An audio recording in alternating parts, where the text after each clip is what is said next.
Bab 3911 Batu Asal Luar Angkasa. Bos, kami tidak mengenali serangga-serangga itu. Tapi entah kenapa, aura mereka terasa familiar. Seolah-olah kami mengenal mereka. Xiao Yi dan Xiao Huo mengerutkan kening. Pikiran Qin Chen melayang. Mungkinkah serangga pemakan kekosongan ini benar-benar berasal dari spesies serangga spiritual eksotis yang sama dengan Xiao Yi dan Xiao Huo? Kecurigaan Qin Chen dapat dimengerti. Xiao Yi dan Xiao Huo adalah serangga spiritual eksotis yang diperoleh budak hitam di pegunungan leluhur iblis dan kemudian dikendalikan oleh Qin Chen. Meskipun kekuatan Xiao Yi dan Xiao Huo meningkat pesat seiring kemajuan Qin Chen, setelah melahap harta karun, mereka sekarang cukup kuat untuk melawan bahkan penguasa bumi biasa. Namun, Qin Chen masih menyimpan keraguan yang tersisa. Pertumbuhan Xiao Yi dan Xiao Huo tak terbendung. Meskipun pertumbuhan mereka hingga titik ini berkat harta karun yang tak terhitung jumlahnya yang telah mereka lahap selama bertahun-tahun, laju pertumbuhan ini tetap dianggap berlebihan dan tidak normal oleh Qin Chen. Qin Chen selalu merasa bahwa Xiao Yi dan Xiao Huo pasti memiliki asal-usul yang luar biasa. Jika tidak, pertumbuhan mereka ke tingkat ini dalam waktu sesingkat itu mustahil. Namun, Qin Chen tidak berani gegabah menggunakan semut kecil dan api kecil untuk melawan serangga pemakan kekosongan ini, karena takut akan menimbulkan masalah. Wus, Qin Chen terbang menuju kedalaman sarang naga, yang terbentuk dari kayu naga ilahi. Aura yang menariknya ke sana tersimpan jauh di dalam sarang. Saat Qin Chen terus maju, para venerabel yang belum berhasil merebut kayu naga ilahi juga memasuki sarang, mencari harta karun lainnya.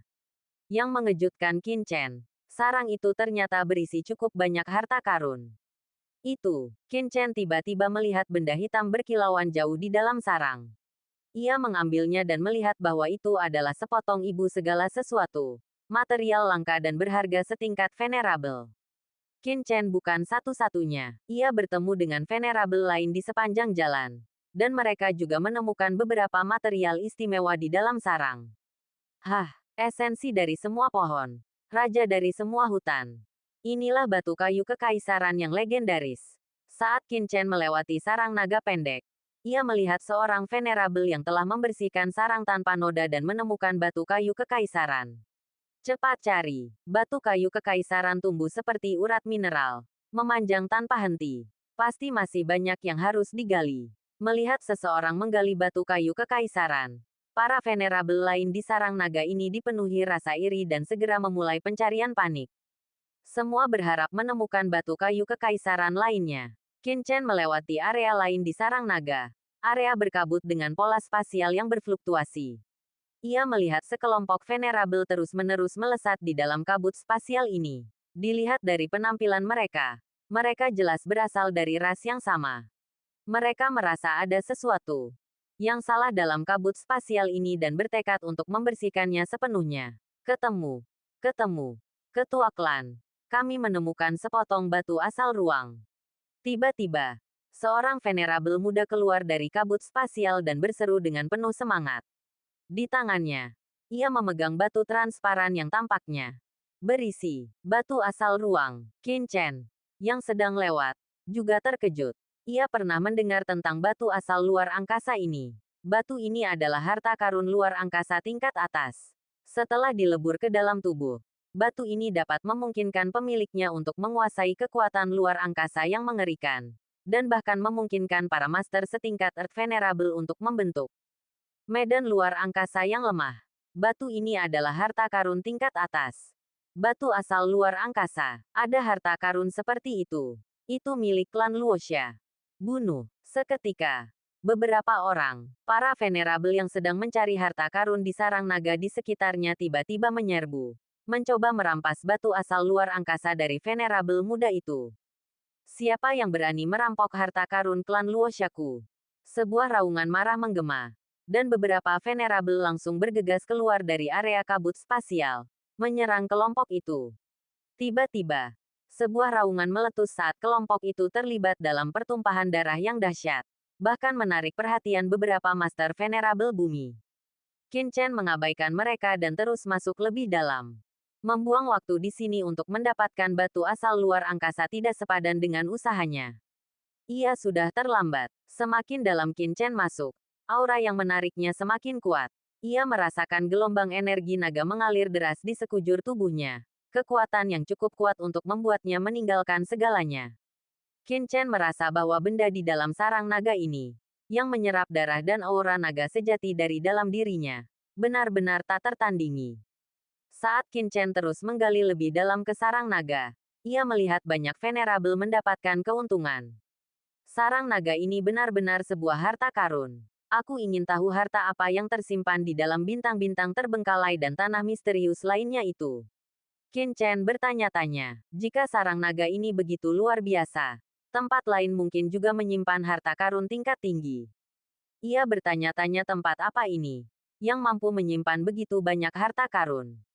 Lebih lanjut, jika tebakannya benar, pohon kekacauan yang dilihatnya sebelumnya pasti juga berada di alam misterius ini, meskipun ia tidak tahu persis di mana. Dan, Qin Chen teringat wanita iblis yang dilihatnya di luar gudang ilahi segudang. Apakah itu kau? Dengan kekuatannya, ia pasti mampu menembus kedalaman gudang ilahi segudang. Seandainya ia mengetahui tempat ini, ia pasti akan segera bergegas. Tanpa aura ini yang menarik Qin Chen lebih dalam, ia pasti akan segera mencarinya.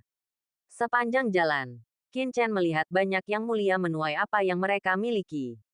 Tentu saja, ini juga bukan tempat yang aman. Beberapa yang tersandung ke area khusus sarang naga langsung diserbu oleh kawanan serangga pemakan kekosongan. Tubuh mereka dilahap bersih saat mereka melarikan diri, menjerit kesakitan. Kenyataannya, bahaya yang dihadapi di dalam sarang naga ini jauh melampaui serangga pemakan kekosongan. Bahkan ada bahaya yang keberadaannya masih belum diketahui. Lari, lari, Qin Chen. Saat melewati area sarang naga, menyaksikan seorang venerabel bumi yang kuat melesat keluar dari lubang pohon tanpa dasar, berlumuran darah. Mengikutinya, beberapa venerabel lainnya juga berlumuran darah. Itu pemimpin klan Humuang, seru seorang venerabel dari kejauhan terkejut saat melihat venerabel bumi keluar dari lubang pohon. Ah, tepat saat mereka hendak melarikan diri, sebuah tentakel hitam pekat tiba-tiba turun dari lubang pohon bagai kilat, menelan para venerabel di belakang venerabel bumi. Tidak, bahkan venerabel bumi yang kuat ini pun tak dapat melarikan diri. Tentakel hitam lainnya, bagai kilat, langsung menyapunya ke dalam lubang pohon. Teriakannya menggema dari dalam. Pemandangan ini membuat banyak venerabel sarang naga berhenti, tak berani mendekati lubang pohon itu lagi. Ada sebuah lubang pohon hitam pekat di sarang naga ini. Semua orang mengira pasti ada harta karun di dalamnya. Jadi kepala suku Humuang membawa tuan-tuannya masuk. Namun, hasilnya sangat tragis. Tak seorang pun menyangka akan ada benda asing yang begitu mengerikan di lubang pohon ini. Bab 3912 Sebuah danau. Klan Humuang berada dalam kesulitan besar kali ini. Beberapa ahli telah musnah. Seorang venerabel dari sisi jauh sarang naga menyaksikan pemandangan ini, memucat. Ku dengar mereka menemukan sebuah buku batu yang memancarkan kitab suci di lubang pohon ini. Mereka berencana mengumpulkan seluruh klan mereka untuk merebutnya. Tetapi mereka musnah total. Apa-apaan ini? Begitu mengerikan sampai-sampai bahkan venerabel bumi pun tak mampu melawan. Venerabel lain bergidik, melangkah mundur dari lubang pohon. Benda itu membawa aura kekacauan yang kuat, dan kekuatan aneh dari awal mula alam semesta. Sepertinya semua makhluk hidup di sini memiliki aura ini. Qin Chen terkejut. Alisnya berkerut. Dalam situasi seperti itu, jika dia menerobos masuk, dia akan berada dalam bahaya besar. Dan dia tidak tahu apakah dia bisa lolos hidup-hidup. Namun, yang paling membingungkan Qin Chen adalah semua yang ada di sini. Bayangan hitam, cacing pemakan kekosongan, dan tentakel hitam. Semuanya membawa aura kekacauan yang kuat dari awal mula alam semesta. Aura yang tak terdeteksi di tempat lain. Qin Chen menghentikan pencarian harta karun ini dan melanjutkan lebih dalam. Tiba-tiba, sarang naga di depan tampak berakhir. Dan yang muncul di hadapan Qin Chen adalah sebuah danau. Di hadapannya terbentang sebuah danau yang luas. Airnya beriak hijau zamrud, menyerupai sepotong batu giok. Angin sepoi-sepoi bertiup, membawa perasaan menyegarkan. Di tepi danau yang luas ini berdiri sejumlah yang mulia, berlutut bersila di sampingnya. Masing-masing menggunakan rantai hukum mereka untuk meraih ke dalam air. Seolah-olah sedang memancing sesuatu. Melihat pemandangan ini di hadapan mereka, orang yang belum tahu tidak akan menyadari bahwa mereka sebenarnya berada di sarang naga rahasia jauh di dalam harta karun ilahi yang tak terhingga, dan akan mengira mereka berada di tepi danau yang luas di suatu bagian alam semesta yang damai. Mengapa ada danau yang luas di sini? Qin Chen tertegun menatap danau di hadapannya. Danau ini benar-benar berbeda dari apa yang ia bayangkan tentang kedalaman sarang naga. Airnya yang beriak dan berkilau membuat orang yang belum tahu mengira ini adalah surga. Tetapi siapa sangka bahwa inilah kedalaman sarang naga, yang sering dibayangkan berbahaya. Setidaknya dalam imajinasi Qin Chen, kedalaman sarang naga ini sama gelap dan mengerikannya dengan jurang penguburan pedang di makam pedang. Ia tak pernah membayangkan pemandangan sedamai ini. Sungguh tak terduga. Wus, Qin Chen mencapai tepi danau. Beberapa venerabel telah tiba, dan tatapan mereka tertuju pada kedatangannya. Qin Chen sebelumnya telah membuktikan kekuatannya, dan klan biasa mungkin tak akan berani menghadapi ahli naga sejati seperti itu. Tidak benar. Qin Chen menyadari ada sesuatu yang salah ketika ia mencapai danau. Airnya berkilauan. Dan awalnya, Qin Chen mengira itu adalah semacam sumber air khusus. Namun setelah mencapai tepi danau, ia menyadari kedalamannya tak terduga. Seluruh danau memancarkan rasa kedalaman yang luar biasa. Ketika jiwanya menyelidikinya, cahayanya terserap sepenuhnya. Danau itu sebenarnya adalah danau dengan kekuatan jiwa yang terkonsentrasi. Dan kekuatan jiwa ini, yang dipenuhi aura kekacauan yang kuat, bahkan memberi Qin Chen rasa asal-usul alam semesta. Awal mula segala sesuatu. Wah, di danau ini, aku benar-benar merasakan asal-usul alam semesta. Apa sebenarnya danau ini? Qin Chen terkejut. Dari napas jiwa danau ini, Qin Chen benar-benar merasakan asal-usul alam semesta. Dalam benaknya, lautan jiwa bergetar, dan kitab asal dengan cepat muncul, bergemerincing. Qin Chen merasa segala sesuatu di sekitarnya menghilang, dan hanya danau ini yang ada di matanya. Dan di kedalaman pikiran Qin Chen, danau yang dilihatnya menjadi keberadaan yang istimewa. Bagi orang lain, itu hanyalah sebuah danau. Tetapi di mata Qin Chen, itu berbeda. Itu melibatkan.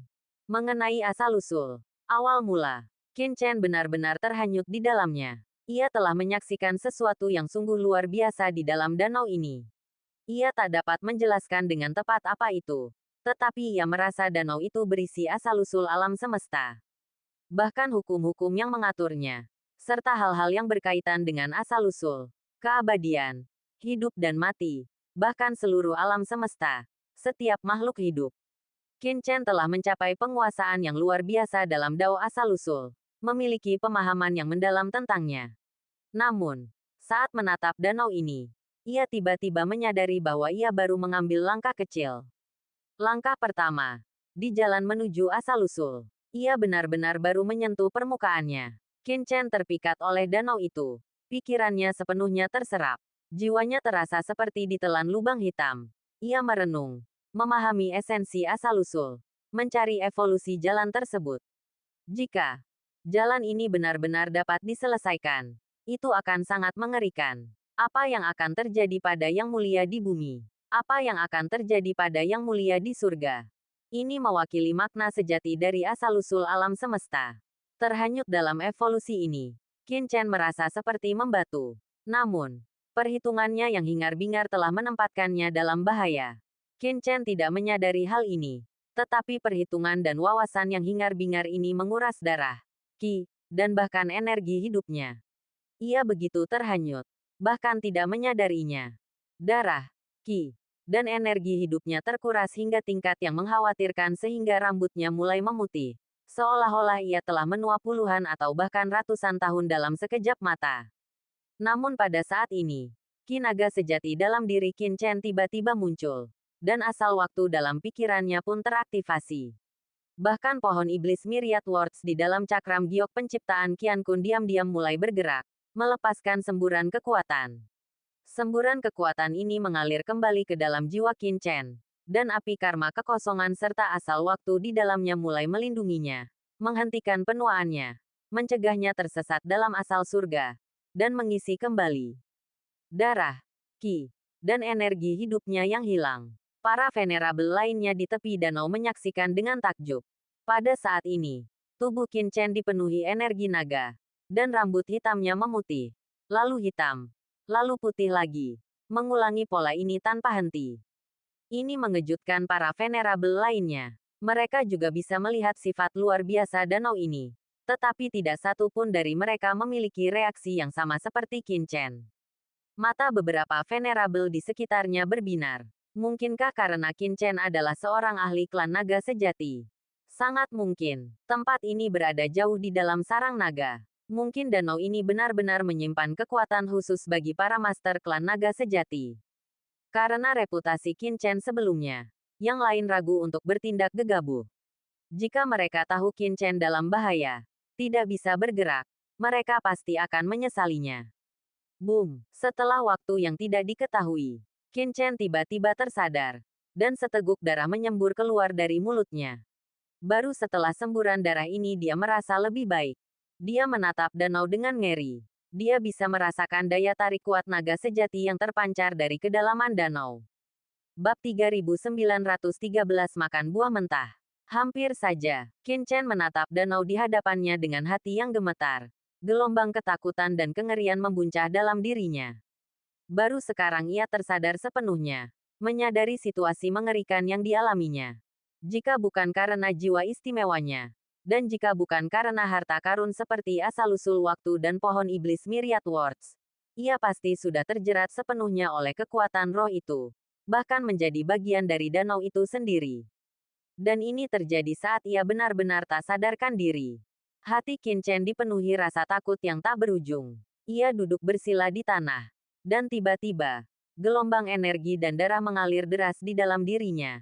Seolah-olah seekor naga sungguhan meraung dan berputar-putar di dalam dirinya. Perlahan menyembuhkan tubuhnya yang sebelumnya terluka. Orang-orang di sekitarnya melihat Qin Chen tiba-tiba memuntahkan seteguk darah. Lalu duduk di tanah dengan wajah pucat. Baru saat itulah, mereka menyadari situasi yang dihadapinya dan merasakan gelombang penyesalan. Seandainya mereka tahu Qin Chen dalam bahaya, mereka pasti sudah membunuhnya tanpa ragu dan mengambil harta karunnya. Namun, sudah terlambat. Yang mulia yang paling dekat dengan Qin Chen, khususnya, memiliki kilatan dingin di matanya. Aura pembunuh yang samar terpancar darinya. Menyaksikan meditasi Qin Chen dengan mata tertutup, ia merasakan dorongan untuk mencoba. Namun pada akhirnya, ia menahan diri. Pengalaman yang mulia bumi gelap sebelumnya terbayang di hadapannya. Jika ia gagal membunuh Qin Chen, kematian akan menjadi satu-satunya hal yang menantinya. Setelah akhirnya tiba di sini, ia tidak berani mengambil risiko seperti itu. Gelombang Qi naga sejati mengalir deras melalui tubuh Qin Chen, terus-menerus beresonansi di seluruh tubuhnya. Meskipun danau di hadapannya hampir membawanya ke kehancuran, danau itu juga memberinya manfaat yang luar biasa. Kitab asal-usul di dalam tubuh Qin Chen tumbuh semakin luas dan mendalam, melonjak dengan energi primordial, dipenuhi dengan aura langit dan bumi.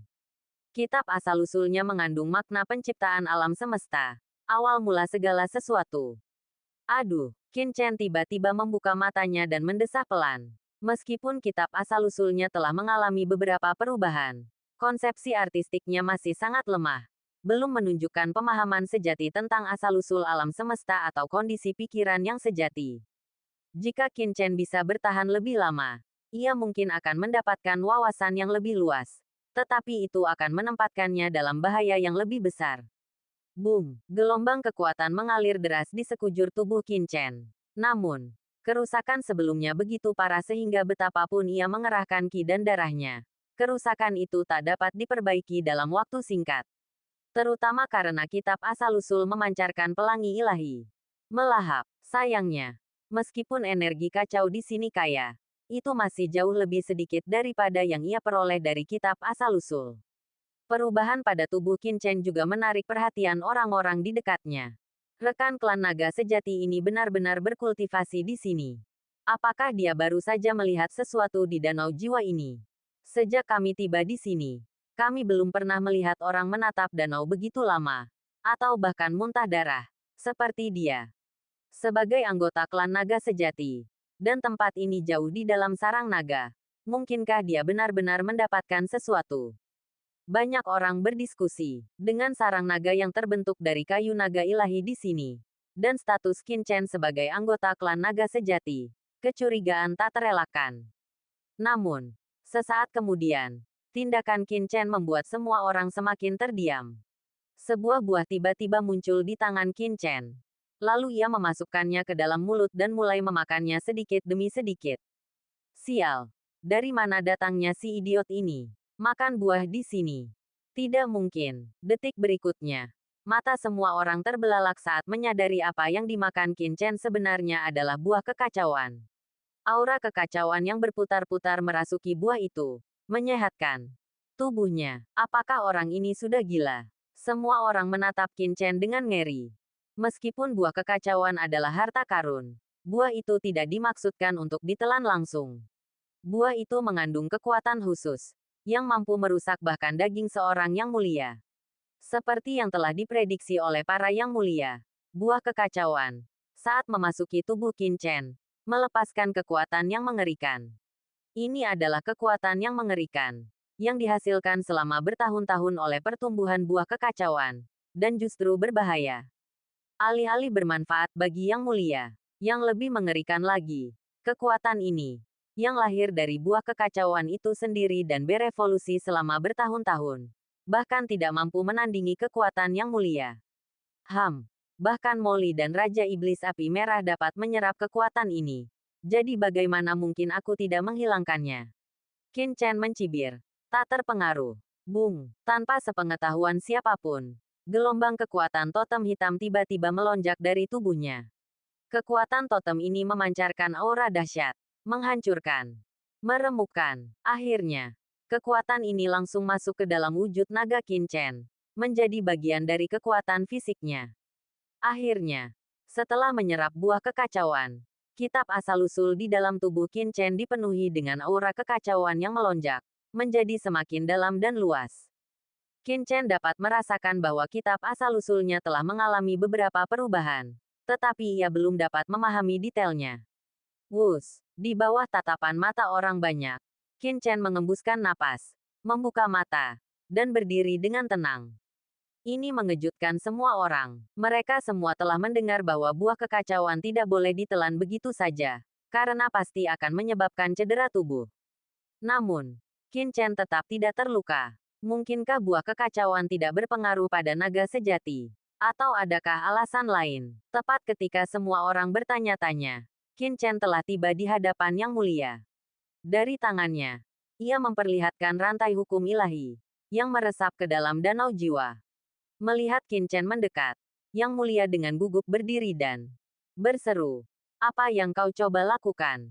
Qin Chen tersenyum padanya dan berkata, "Jangan gugup. Aku baru di sini. Aku melihat kalian semua memancing di danau ini. Dan aku ingin bertanya apa yang kalian lakukan. Ayo, tunjukkan rantai hukum ilahi kalian agar aku bisa melihat." "Apa?" Qin Chen tersenyum. Tampak tidak berbahaya. Namun di mata Yang Mulia, ia tampak menakutkan seperti iblis. Kenapa aku harus menarik rantai hukum ilahiku? Sudah kubilang, aku dari klan hantu langit. Dan makhluk-makhluk kuat dari klanku telah datang ke sini. Jika kau berani menyentuhku. Jepret. Sebelum Yang Mulia klan hantu sempat menyelesaikan kata-katanya, Qin Chen menamparkan wajahnya. Matanya berkilat dingin. Giginya terkatup rapat. Dan ia berkata, "Apa yang kau bicarakan? Aku sudah menyuruhmu mencabut rantai ilahi hukum. Jadi kau yang mencabutnya. Apa kau mencari kematian?" Petik 2. Kau, Yang Mulia hampir gila. Apa maksudmu denganku? Apa kau pikir aku tidak melihat niat membunuh di matamu tadi? Qin Chen mencibir. Jika kau tidak ingin mati, lakukan saja apa yang kukatakan. Bab 3914 Kotak Rumput Air. Niat membunuh Qin Chen memenuhi pria itu. Tatapan dinginnya melotot tajam, menunjukkan bahwa ia sama sekali tidak menghiraukannya.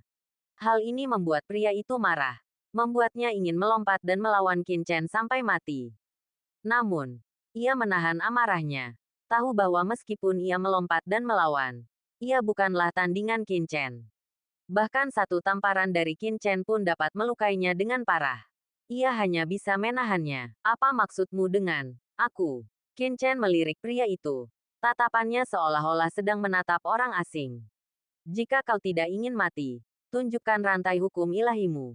Qin Chen mendekatinya. Tuan, ini sudah keterlaluan, kata seorang tokoh kuat di dekatnya. Seorang Earth Venerable, dengan wajah muram. Kesombongan seperti itu tidak hanya mempermalukan para ahli klan hantu langit, tetapi juga mempermalukan semua orang yang hadir. Berlebihan. Kenapa aku tidak berpikir begitu? Qin Chen menyentuh hidungnya dan menatap lawan bicaranya. Melihat ketidakadilan di jalan, kau menghunus pedang untuk membantu. Aku tak menyangka klan Jukmu begitu adil. Tidak seperti klan Jukmu. Atau orang ini anak harammu. Rasanya benar. Bagaimana mungkin klan Jukmu melahirkan anak dari klan hantu langit? Rasanya agak kuat. Kau, bocah dari klan naga sejati. Memang kuat. Tapi ini bukan tempat bagimu untuk bertindak sesuka hati.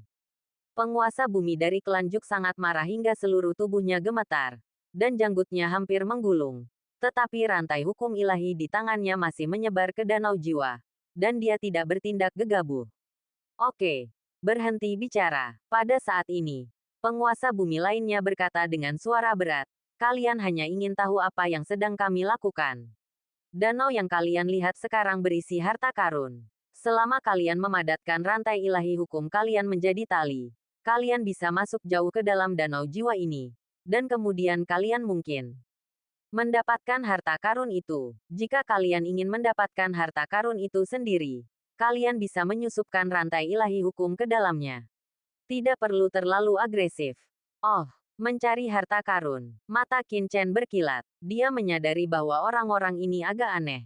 Tetapi dia tidak menyangka bahwa mereka sedang mencari harta karun. Lalu mengapa kalian tidak masuk saja ke danau jiwa ini untuk menyelamatkan harta karun itu? Apa kau sengaja melakukannya atau kau benar-benar tidak tahu? Danau jiwa ini sangat aneh. Siapapun yang masuk akan langsung musnah. Seseorang pernah mencoba menyelinap ke danau jiwa ini. Tetapi ia berubah menjadi ketiadaan dan jiwanya hancur. Belum lagi memasuki danau ini. Bahkan jika ia mencoba mengambil air jiwa ini, ia akan mati di tempat. Jika kau yakin dengan kekuatanmu sendiri, kau bisa mencobanya. Sungguh ajaib. Qin Chen sengaja menargetkan anggota klan hantu langit dengan arogan, berharap mendapatkan informasi dari mereka. Mendengar keajaiban danau jiwa ini, hati Qin Chen sedikit bergetar. Bahkan orang bodoh pun bisa merasakan kekuatan mengerikan air jiwa di dalamnya. Air itu mengandung kekuatan jiwa yang luar biasa. Sungguh harta karun. Kebanyakan orang mungkin akan mengumpulkan air jiwa ini terlebih dahulu. Tapi sekarang Qin Chen mengerti. Bukannya orang-orang ini tidak ingin mengumpulkan danau jiwa, melainkan karena danau itu sangat berbahaya dan mustahil untuk direbut. Danau itu agak mirip dengan galaksi Neter. Air di galaksi Neter juga tidak bisa direbut. Dan bahkan seorang yang mulia pun bisa dirusak. Namun, meskipun galaksi Neter sangat luas, danau jiwa ini jauh lebih kecil. Biar ku coba. Mata Qin Chen berkilat.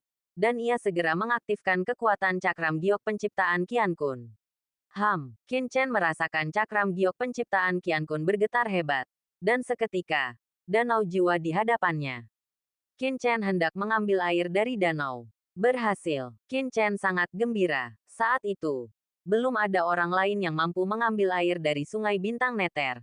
Tetapi cakram giok penciptaan Qian Kun berhasil mengambilnya.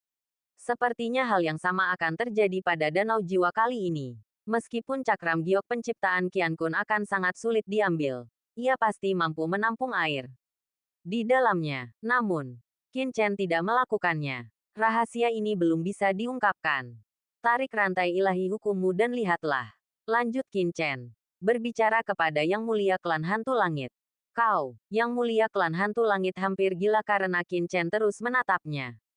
Teman muda, kau tahu bahwa ketika mencari harta karun di danau jiwa ini, pertama kali kau menarik rantai ilahi hukum adalah yang paling efektif. Jika kau menariknya dan masuk lagi, peluang untuk menarik harta karun itu akan sangat berkurang. Kata Yang Mulia Bumi dari klan Juk dengan sungguh-sungguh. Apakah ini ada hubungannya denganku? Qin Chen tersenyum. Dia tidak bisa menarik harta. Jadi apa hubungannya denganku? Aku hanya ingin tahu apakah yang kau katakan itu benar. Bagaimana kalau kau berbohong padaku? Anggota klan hantu langit itu hampir menangis. Namun, ia memang pernah mempertimbangkan untuk menyerang Qin Chen sebelumnya. Tetapi ia menahan diri karena khawatir akan gagal. Secara teknis, ia tidak dirugikan. Dengan suara gemerincing, di bawah tekanan Qin Chen, anggota klan hantu langit itu mulai menarik rantai hukumnya ke atas. Qin Chen menatap danau jiwa. Sayangnya, meskipun danau jiwa itu tidak terlalu besar, bahkan dengan mata clairvoyance-nya, ia tidak dapat melihat kedalamannya. Saat anggota klan hantu langit itu menarik rantai hukum, tiba-tiba rantai itu tenggelam. Seolah-olah ada sesuatu yang mencengkeram, dan sesuatu tampak melekat di ujung lainnya.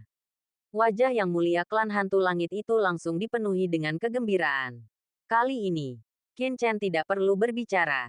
Ia dengan cepat menarik rantai hukum itu sendiri. Dengan suara gemerincing, rantai hukum terus naik. Dan tiba-tiba, sebuah kotak rumput air sederhana perlahan muncul dari danau jiwa. Kita benar-benar menangkap harta karun. Sungguh beruntung. Ini peti rumput air. Aku ingin tahu apa isinya. Mata semua orang tertuju padanya. Tatapan mereka menyala-nyala. Peti itu terbuat dari rumput air hitam yang lebat, menyerupai ular-ular kecil. Yang lebih mengerikan lagi, helaian-helaian tipis rumput air ini memancarkan aura hitam, menyelimuti seluruh peti. Ketika peti itu ditarik ke atas, beberapa orang membuka mata mereka yang berapi-api untuk melihat isinya. Tetapi tak seorang pun dapat melihatnya. Peti itu seolah-olah dilindungi oleh kekuatan tak terlihat, sehingga mustahil untuk melihat isinya. Semua orang tahu bahwa peti itu hanya bisa dibuka setelah ditarik dari danau. Tetapi sampai saat itu, tak seorang pun tahu apa isinya. Ciprat, yang terhormat dari klan hantu langit menarik rantai hukum ilahi itu. Saat peti itu meninggalkan danau, riak air tiba-tiba meletus dari bawah permukaan. Saat ombak naik, sesosok makhluk ganas melompat keluar dari bawah kotak tanaman air.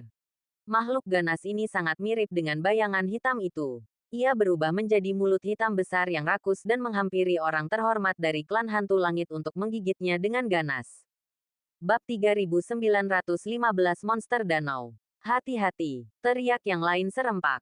Pemimpin klan hantu langit tampak siap. Sebuah tongkat menyeramkan muncul dari tangannya, berdentang, dan ia mencambuk rahang si rakus dengan ganas. Di danau jiwa, menarik sebuah kotak tanaman air menarik sesosok makhluk ganas dari bawah danau. Tak seorang pun tahu dari mana makhluk ini berasal. Tetapi ia memancarkan aura kekacauan yang mengerikan. Seolah-olah menjaga kotak. Hanya dengan menangkisnya, seseorang dapat benar-benar merebut kotak tanaman air tersebut. Boom! Pemimpin klan hantu langit siap. Gerakannya cepat dan tak terhentikan. Begitu makhluk itu menerjang, ia mengayunkan tongkatnya, menghantamnya dengan kepala terlebih dahulu. Namun, makhluk itu luar biasa kuat. Dan dengan satu tebasan, ia langsung jatuh ke dalam danau. Pada saat yang sama, sebuah tangan hitam legam dengan cepat terjulur dari kedalamannya, meraih pemimpin klan hantu langit yang terhormat di tepi danau dan menariknya ke arah danau jiwa. Tidak, selamatkan aku. Ahli klan hantu langit itu mengulurkan tangan ketakutannya ke arah Qin Chen, yang paling dekat dengannya. Namun Qin Chen tidak bergerak untuk menyelamatkannya. Seketika, Yang Mulia klan hantu langit terseret ke dalam danau. Ah! Dengan teriakan, ahli klan hantu langit terseret ke dalam danau oleh binatang buas itu. Sebuah gelembung muncul, dan tubuhnya langsung meleleh. Akhirnya berubah menjadi abu dan lenyap. Dalam sekejap, jiwa ahli klan hantu langit itu hancur. Dan tidak ada jejak tubuhnya yang tersisa. Seolah-olah ia tidak pernah muncul. His! Pemandangan mengerikan itu membuat semua orang terkesiap. Tatapan Qin Chen menyipit. Danau jiwa ini sungguh mengerikan. Seorang yang mulia jatuh ke dalamnya dan langsung berubah menjadi abu sudah cukup untuk menakuti bahkan seorang yang mulia manusia tingkat puncak. Bocah klan naga sejati. Kau bisa saja menawarkan bantuan sebelumnya. Tetapi kau hanya bisa menyaksikan tanpa daya ketika seorang anggota klan hantu langit terseret masuk. Apa kau tidak punya belas kasihan? Yang Mulia Bumi dari klan Juk memelototi Qin Chen dan mendengus kesal. Kau pikir aku bodoh? Qin Chen memelototinya dengan sinis. Lalu kenapa kau tidak menawarkan bantuanmu lebih awal? Aku cukup jauh darinya. Jadi hanya kau yang bisa mencapainya tepat waktu. Dengus Zun Bumi klan Juk. Benarkah? Qin Chen melihat ke arah danau. Danau itu tidak luas, tetapi semua orang duduk berjauhan, terpisah satu sama lain. Ia tak bisa menahan diri untuk mencibir. Kalau tidak salah, kalau aku mencoba membantu ahli klan hantu langit, aku mungkin akan diserangkan. Saat Qin Chen selesai berbicara, ekspresi Zun Bumi klan Juk tiba-tiba berubah. Apakah tebakanku benar? Qin Chen mendengus. Kalian semua menyebar. Jika kalian dari ras yang berbeda, kalian bisa menjelaskan perbedaan kekuatan dan rasa takut akan penyergapan. Tapi meskipun kalian dari ras yang sama, duduk berjauhan, jelas tidak masuk akal. Kecuali saat memancing di sini, kalian hanya bisa melakukannya sendiri. Orang lain tidak bisa membantu kalian. Malahan, membantu hanya akan menambah masalah. Tiba-tiba, para venerabel lain di tempat kejadian menatap Qin Chen dengan heran. Mereka tidak menyangka pengamatan Qin Chen begitu tajam sehingga ia bisa melihat petunjuk-petunjuk ini hanya dari posisinya. Memang, saat memancing di danau jiwa ini, seseorang sama sekali tidak boleh membantu. Jika tidak ikut campur, ia mungkin bisa mengusir binatang buas itu dan menarik kotak tanaman air. Tetapi begitu ada yang ikut campur, ia akan langsung diserang oleh binatang buas lain di danau jiwa ini. Bahkan seorang venerabel bumi tingkat puncak pun akan binasa di sini. Ini adalah pengalaman yang ditempa dengan darah orang-orang yang tak terhitung jumlahnya. Tentu saja, tak seorang pun ingin berbagi pengalaman ini dengan mereka yang datang setelah mereka, kecuali mereka sudah mengenalnya. Semua orang berharap pesaing mereka akan tenggelam di danau jiwa ini. Qin Chen melihat ekspresi di wajah mereka, tahu kecurigaannya benar dan tak bisa menahan diri untuk mencibir. Namun, setelah bertemu dengan venerabel klan hantu surgawi, Qin Chen mengerti bahwa danau jiwa ini memang berisi harta karun berharga, dan bahwa harta karun itu memang sedang dipancing untuk menggunakan rantai ilahi hukum. Tetapi bagaimana tepatnya danau jiwa ini terbentuk? Dan kekuatan apa yang menariknya ke dalam? Qin Chen menatap danau jiwa. Jika berada di tempat lain, ia dapat dengan mudah masuk. Tetapi danau jiwa ini, Qin Chen tidak berani bertindak gegabah. Namun, setelah memverifikasi keefektifan metode pihak lain, Qin Chen menemukan posisi baru. Dengan suara gemerincing, Qi naga sejati di dalam dirinya mengembun, berubah menjadi rantai ilahi hukum yang dengan cepat menyatu ke dalam danau jiwa di hadapannya. Qin Chen berhati-hati, karena aura yang menariknya ke danau jiwa berkaitan dengan aura naga sejati. Ia yakin memanfaatkan hukum naga sejati akan membuahkan hasil. Boom! Pada saat itu, Qin Chen melihat orang lain di tempat lain menarik kota-kota tanaman air. Tiba-tiba, berbagai macam makhluk ganas melompat keluar dari danau jiwa. Makhluk-makhluk ini, masing-masing dengan wujud yang berbeda dan aura kekacauan yang kuat, memberi Qin Chen perasaan yang kuat bahwa mereka dan bayangan hitam sebelumnya tampaknya berbagi sumber yang sama. Bunuh! Para venerabel meraung, melepaskan teknik terkuat mereka. Sungai bergelora, dan ombak bergulung. Kekuatan para venerabel ini bervariasi, mulai dari venerabel manusia hingga venerabel bumi. Namun, kekuatan makhluk-makhluk ganas itu bervariasi. Mereka tidak lebih lemah hanya karena seseorang manusia, atau lebih kuat hanya karena seseorang venerabel bumi. Kekuatan mereka tampaknya berubah secara acak, tanpa pola apapun. Akhirnya, salah satu venerabel diseret ke danau jiwa oleh makhluk ganas itu dan langsung berubah menjadi abu. Yang lainnya masing-masing menerima kotak tanaman air. Di tepi danau, para venerabel ini dengan bersemangat membuka kotak-kotak rumput air mereka. Setelah menyingkirkan rumput liar, 3 di antara mereka menemukan gagang pedang yang usang, yang lain cermin yang compang camping, dan yang ketiga, sepetak rumput liar. Semua ini adalah senjata lapuk, benar-benar lapuk dan tak berharga. Bahkan cubitan sekecil apapun akan menyebabkan gagang pedang itu hancur. 2 venerabel lainnya bernasib lebih baik. Salah satu dari mereka menemukan helm yang babak belur, tetapi helm itu sangat terawat baik. Ketukan lembut dan dentang bergema dari helm itu, menggemakan suara Dao Agung. Dengan desiran, Master Earth Venerable memusatkan kekuatan Earth Venerable di tangannya dan menusuk helm itu, menyebabkannya memancarkan cahaya suci. Meskipun cahayanya sangat lemah dan tidak terlalu kuat, helm itu dapat menahan serangan dari seorang Earth Venerable. Jelas merupakan harta karun. Orang lain menemukan sebuah batu. Batu ini, seperti kerikil, tampak biasa saja. Tetapi ketika diletakkan di hatinya, batu itu memancarkan aura dao agung, yang memungkinkan kekuatan venerabel penerimanya mengalir lebih bebas. Bab 3916 Master Telinga. Meskipun fungsi spesifik kerikil itu masih belum diketahui, kerikil itu memancarkan aura ilahi, menunjukkan bahwa itu adalah harta karun yang mampu melepaskan kekuatan seorang yang mulia. Setidaknya harta karun setingkat yang mulia. Haha, kali ini memang pantas. Seru yang mulia yang telah mendapatkan helm dan kerikil itu kegirangan, dan segera mengumpulkannya dengan penuh semangat.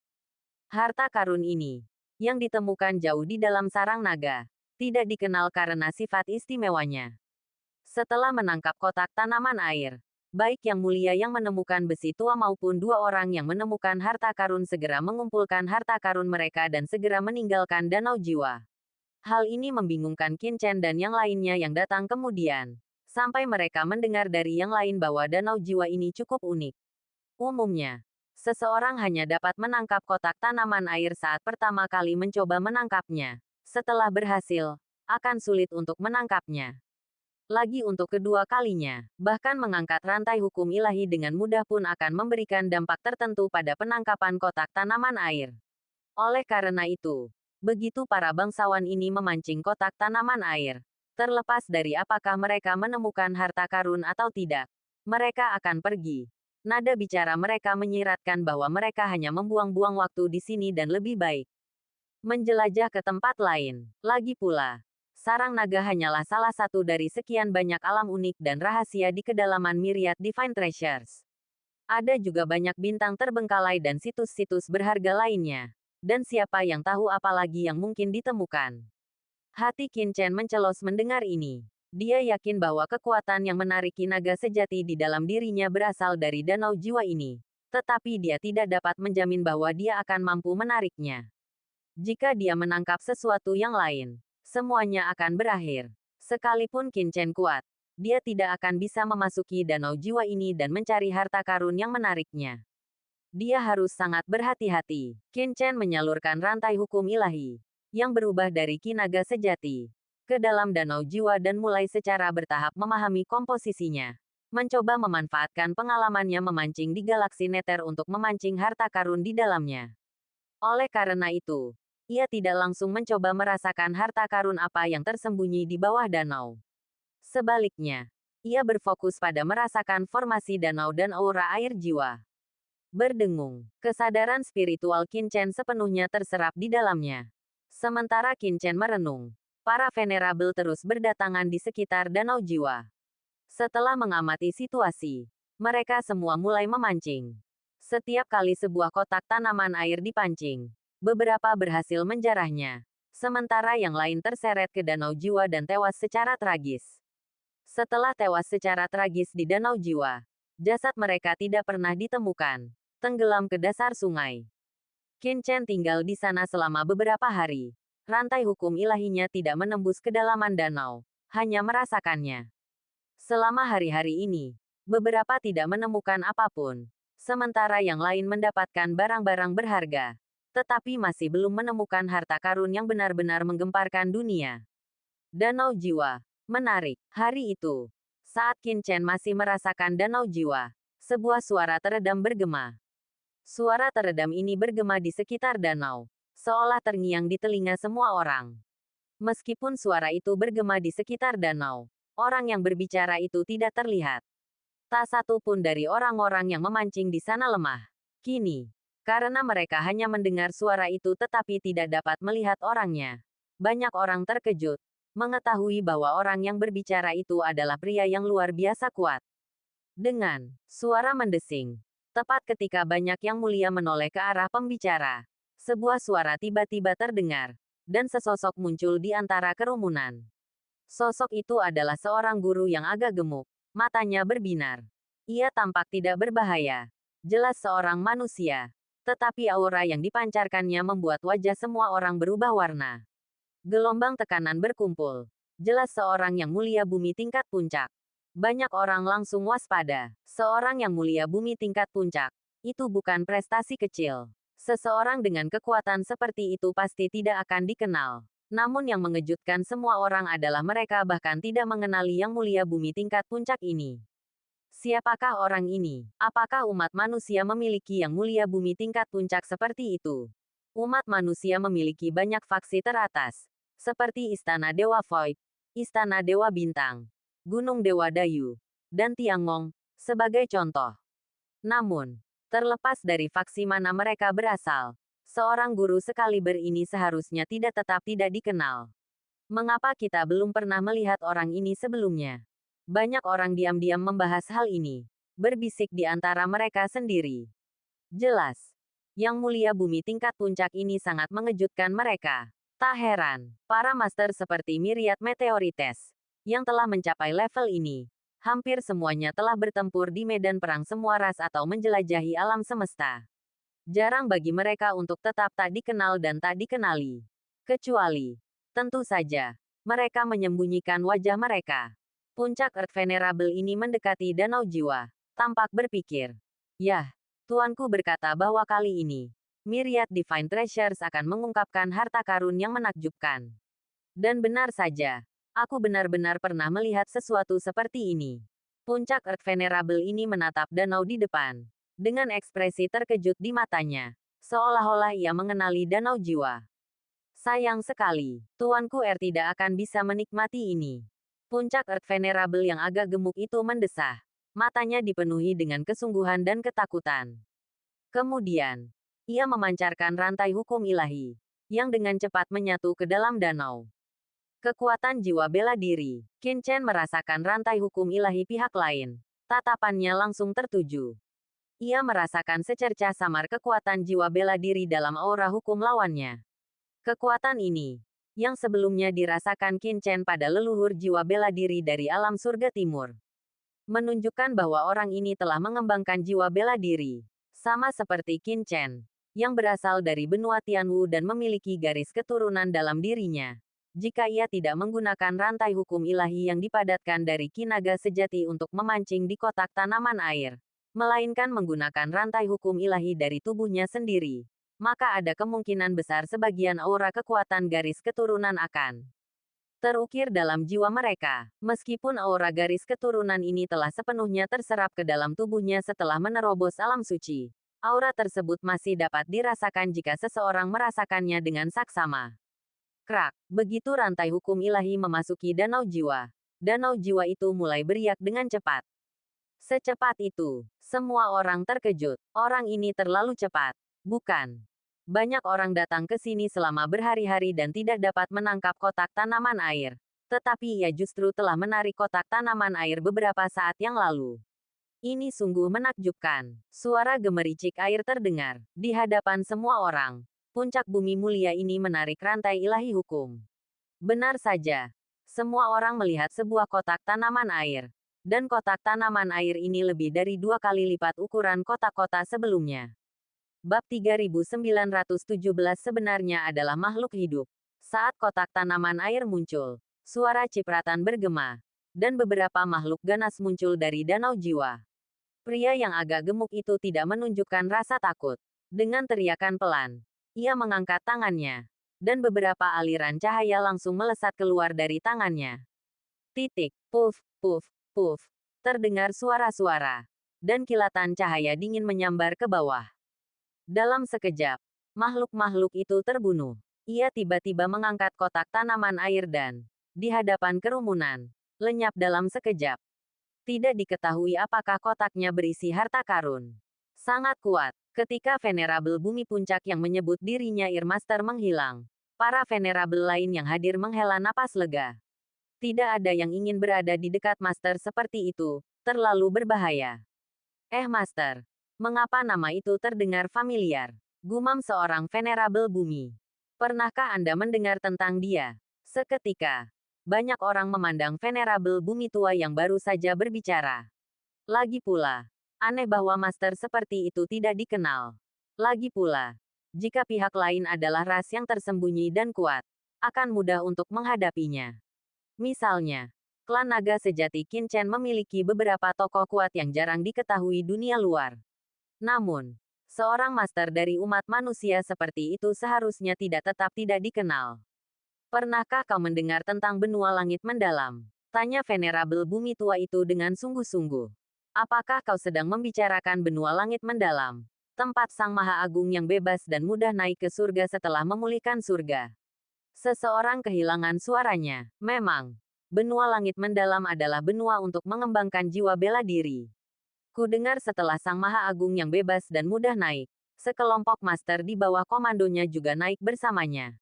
Di antara mereka ada seorang pria bernama Master Telinga.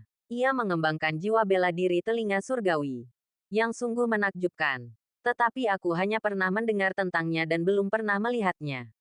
Di bawah Sang Maha Agung yang bebas dan mudah, semua orang terkesiap. Ini tidak diragukan lagi merupakan kekuatan super di antara umat manusia. Di antara para ahli manusia terkemuka saat ini, Sang Maha Agung Xiao Yao. Meskipun masa pemerintahannya singkat, kebangkitannya menjadi terkenal sungguh legendaris. Dari alam Sein yang lebih rendah, ia akhirnya naik ke puncak Maha Agung, dan kini memegang kendali umat manusia. Bahkan bagi para venerabel yang hadir, sosok seperti itu adalah sebuah legenda. Bahkan para master dari ras lain yang tak terhitung jumlahnya pun tampak berwajah serius. Tak diragukan lagi, ini adalah salah satu master paling elit di alam semesta. Seseorang yang tak mampu mereka singgung.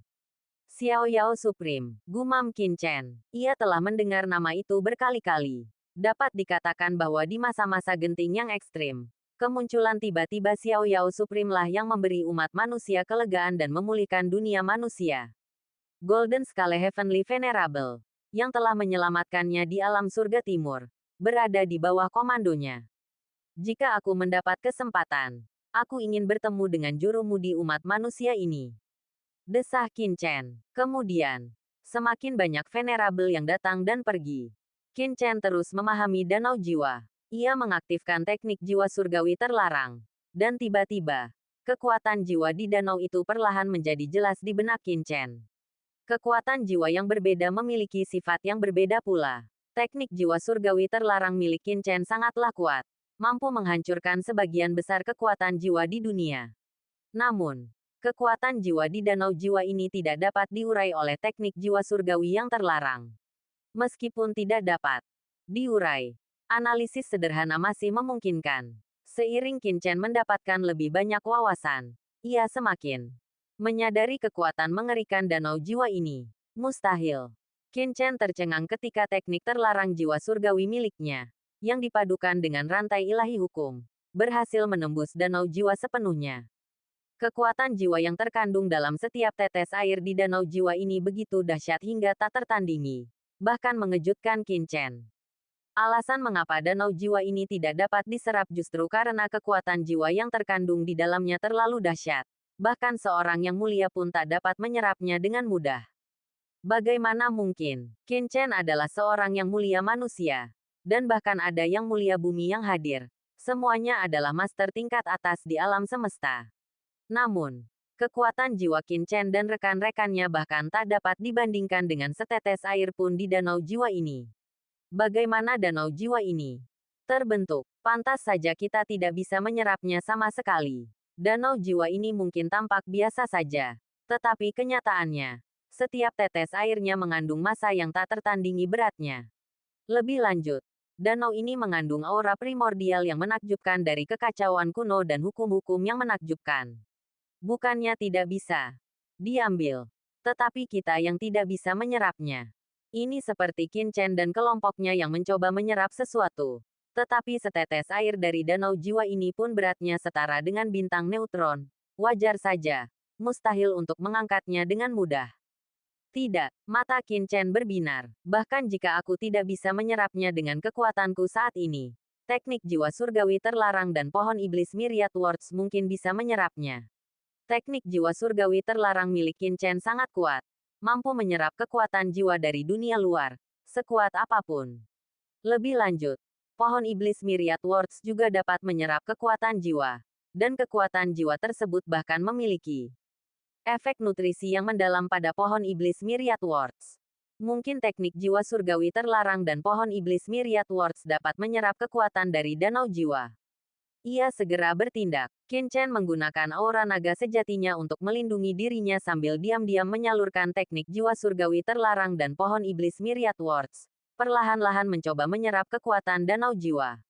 Bahkan jika aku tidak dapat menyerap kekuatan jiwa ini ke dalam cakram giok penciptaan Qian Kun, menyerap sebagiannya menggunakan teknik jiwa surgawi terlarang dan pohon iblis Myriad Words seharusnya tidak menjadi masalah, kan?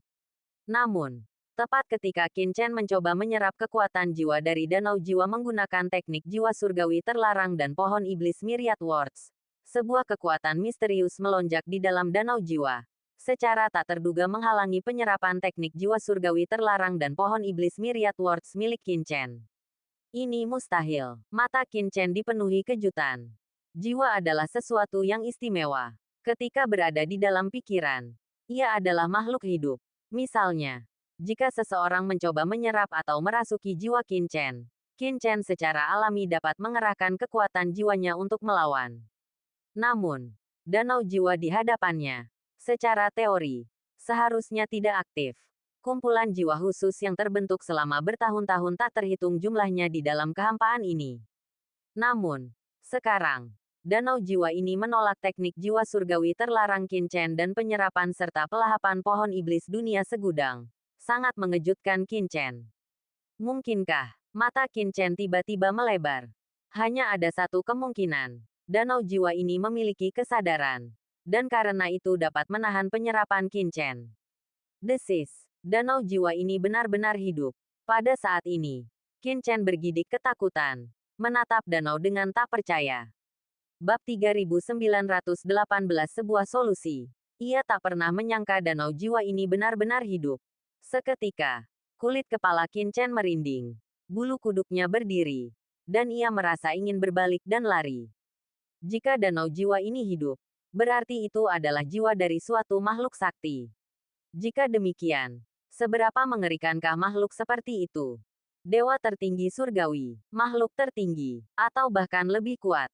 Qin Chen bahkan tak bisa membayangkannya. Lagi pula, setetes air di danau jiwa ini sama kuatnya dengan jiwanya sendiri. Seberapa kuatkah danau seluas itu? Jika pihak lain ingin menyerang mereka, atau bahkan melahap mereka, bukankah itu hanya masalah pikiran? Qin Chen menekan rasa takutnya dan berbalik untuk melarikan diri. Tetapi tiba-tiba tersadar dan berhenti. Tidak. Jika danau jiwa ini hidup dan dapat dengan mudah melahap mereka, ia pasti sudah melakukannya sejak lama. Mengapa harus menunggu sampai sekarang? Lagi pula, banyak makhluk sakti telah meninggalkan tempat ini sebelumnya. Dan sebelumnya, banyak peti air telah diselamatkan dari danau ini. Apa yang sedang terjadi? Qin Chen menekan rasa takutnya. Mengerutkan kening. Tahu ia pasti telah melewatkan sesuatu. Apa itu? Qin Chen mengerutkan kening. Merenung. Saat rantai ilahi hukumnya meresap ke dalam danau jiwa, ia menemukan bahwa rantai itu menyerap aura rantai ilahi hukumnya. Tampaknya aura hukum yang berbeda menarik hal yang berbeda. Agak mirip dengan galaksi neter. Munculnya harta karun saat memancing sepenuhnya acak. Tergantung pada apakah aura seseorang dapat menarik harta karun sekaliber galaksi neter. Namun, aura jauh di dalam danau jiwa jelas memiliki daya tarik yang kuat terhadap aura naga sejatinya, terus-menerus menariknya. Namun, kekuatan khusus yang menariknya tidak merespons. Mungkinkah kekuatan di dalam danau jiwa ini memiliki daya tarik yang kuat pada aura naga sejatiku? Tetapi aura naga sejati di dalam diriku tidak memiliki daya tarik sama sekali. Mata Qin Chen berkedip. Ini memang mungkin. Kalau tidak, rantai ilahi hukum, yang dipadatkan dari hukum naga sejatinya, telah berada jauh di dalam danau jiwa begitu lama. Jadi mengapa masih belum ada pergerakan? Ini jelas bertentangan dengan akal sehat. Apakah itu mengubah kekuatan hukum? Mata Qin Chen berkedip. Ia menyalurkan kekuatan hukum lain di dalam tubuhnya. Dan tiba-tiba, rantai hukum di tangan Qin Chen bersinar dengan cahaya ilahi. Sebuah kekuatan yang mewakili hukum lain perlahan mengalir di sepanjang rantai hukum menuju danau jiwa. Tiba-tiba, Qin Chen merasakan tanaman air melonjak jauh di dalam danau jiwa. Rantai hukumnya seolah menyentuh kotak tanaman air, memungkinkannya untuk mengangkatnya kapan saja. Bukan harta karun yang menariki naga sejatiku. Qin Chen mengerutkan kening. Meskipun ia sekarang bisa mengangkat kotak tanaman air, bukan itu yang ia butuhkan. Harta karun di dalam kotak tanaman air itu tak terduga. Siapa yang tahu apa isinya? Bahkan bisa jadi sepotong batu bekas atau besi tua. Qin Chen tidak kekurangan harta karun. Kekuatan yang menariki naga sejati dalam dirinya adalah satu-satunya tujuannya. Qin Chen tidak mengangkat rantai hukum, tetapi terus mengubah kekuatannya. Masih tidak dapat merasakan kehadiran khusus. Ini tidak akan berhasil. Alis Qin Chen berkerut. Jika elemen-elemen danau jiwa ini tertarik pada kekuatan naga sejati, lalu apalagi yang mungkin dimilikinya yang berhubungan dengan klan naga sejati? Hanya dengan begitu ia akan memiliki kesempatan untuk menemukan makhluk istimewa itu di dalam danau jiwa ini. Benar, mata Qin Chen tiba-tiba berbinar. Ia akhirnya memikirkan makhluk yang berhubungan dengan klan naga sejati. Naga kecil, naga merah cakar raksasa Netherworld, yang dipancing dari galaksi Nether dan kemudian diperbudak olehnya. Naga kecil adalah produk dari galaksi Nether. Meskipun hanya seekor udang karang kecil, ia adalah naga sejati. Setelah bertransformasi, ia akan berubah menjadi Jiaolong. Jiaolong di sini bukanlah subnaga dari klan iblis, melainkan naga sejati. Jiaolong bersisik merah. Spesies naga sejati. Bahkan, jika kita benar-benar membandingkannya, naga kecil adalah naga sejati yang sebenarnya, dan Qin Chen hanyalah seorang penipu. Mungkin, jika aku membiarkan naga kecil memasuki danau jiwa ini, aku mungkin menemukan makhluk istimewa itu. Itu bukan hal yang mustahil. Xiaolong bisa bertahan hidup di galaksi Nether. Bahkan seorang Celestial Venerable pun tak mampu menyeberanginya. Memasukinya akan mengakibatkan kematian. Namun, meskipun danau jiwa ini kuat, Xiaolong mungkin tak terkalahkan. Jika Xiaolong bisa memasukinya, mungkin ia bisa menemukan makhluk di dalamnya. Dalam sekejap, napas Qin Chen menjadi cepat. Ini adalah keputusan yang sulit. Meskipun Xiaolong memiliki kesempatan untuk bertahan hidup di dalam danau jiwa, ia juga menghadapi kemungkinan kehancuran. Sesuatu yang tak dapat diterima Qin Chen. Wosh! Kesadaran Qin Chen memasuki cakram giok penciptaan Qian Kun dan tiba di depan danau galaksi Nether. Qin Chen mengirimkan pikiran ilahi ke dalam danau. Dan seketika, seekor lobster, yang memancarkan cahaya merah tua, merangkak keluar. Itu adalah naga merah cakar raksasa Nether. Xiaolong, bisakah kau merasakan danau jiwa di luar? Qin Chen melepaskan sedikit aura cakram giok penciptaan Qian Kun, memungkinkan Xiaolong merasakan danau jiwa di dalamnya. Saat melihat danau itu, Xiaolong tiba-tiba menunjukkan ekspresi kegembiraan yang luar biasa. Terus merangkak, keinginan untuk terjun ke dalamnya. Mata Qin Chen berkilat. Benar saja. Xiaolong tidak hanya bisa merasakan aura danau jiwa ini, tetapi juga daya tariknya yang kuat. Xiaolong juga naga sejati. Jadi ia secara alami merasakan apa yang dirasakan Qin Chen. Xiaolong, danau jiwa ini mengandung kekuatan yang dapat mengubah naga sejati. Aku yakin kau juga merasakannya. Namun, benda itu telah lama tersembunyi di dalam danau jiwa. Baik aku maupun kekuatan jiwaku tidak dapat masuk untuk mencarinya. Aku ingin tahu apakah kau bersedia memasuki danau jiwa dan mencarinya untukku. Qin Chen menceritakan sifat mengerikan danau jiwa. Begitu kau masuk, akan ada dua kemungkinan. Pertama, kau akan langsung dimusnahkan oleh danau jiwa. Kedua, jika kau dapat menghalangi erosi danau jiwa, kau pasti akan menemukan keberadaan istimewa yang menarik kita. Kau hanya perlu membawa rantai hukumku ke sana, lalu kau bisa keluar. Apapun krisis yang kau hadapi, serahkan padaku. Qin Chen menatap Xiaolong dengan sungguh-sungguh. Jika kau bersedia, aku akan mengizinkanmu masuk. Tentu saja. Jika kau tidak mau, aku tidak akan memaksamu. Namun, ini mungkin merupakan keberuntungan besar bagi kita. Qin Chen tidak memaksa Xiaolong, tetapi meminta pendapatnya. Meskipun ia bisa memerintah Xiaolong, hal semacam ini jelas juga membutuhkan kesediaan Xiaolong sendiri.